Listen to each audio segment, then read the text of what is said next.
আসসালামু আলাইকুম, আমি ডক্টর আরিফ পাঠান কথা বলছি রেটিনা গ্লুকোমা সেন্টার থেকে। ডায়াবেটিস কারণে চোখের মধ্যে অনেক সময় রক্ত জমা হয়।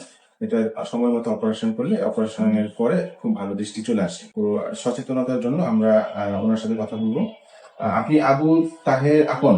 জি জি। আচ্ছা, আপনার কি সমস্যা ছিল বলেন তো? স্যার আমার চোখে রক্ত ঘন হয়ে পর্দার মতো করে আটকে গেছিল। আমি চোখে সামান্য দেখতে পারতাম 18 ইঞ্চি বা 1 ফিট, এর ভিতরে 1.5 ফিটের মধ্যে আমি আবছা আবছা কিছু দেখতে পারতাম।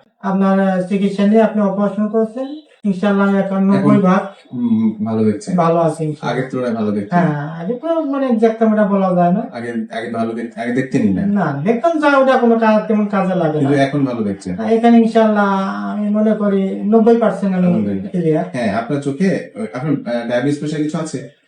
হাই প্রেশার Pressure আছে, আছে। ডায়াবেটিস পরে বলেন। আচ্ছা, প্রেশার। সো আপনার চোখে প্রেশারের কারণে এই পরিমাণ রক্ত ছিল। এটা আমাদের চোখের ছবি। চোখের মধ্যে রক্ত জমে গেছিল, যে কারণে আপনি দেখতে পাচ্ছিলেন না। ঠিক আছে। তো এটা আমরা অপারেশন করে রক্তটাকে বের করে দিছি। এখন চোখের অবস্থা এরকম, একদম কোনো রক্ত নাই। তো এখন ভালো আছে। আপনি প্রেশারটা কন্ট্রোল রাখবেন, ইনশাল্লাহ আরো ভালো দেখতে পারবেন। ঠিক আছে। হ্যাঁ? আর আমাদের জন্য দোয়া করবেন।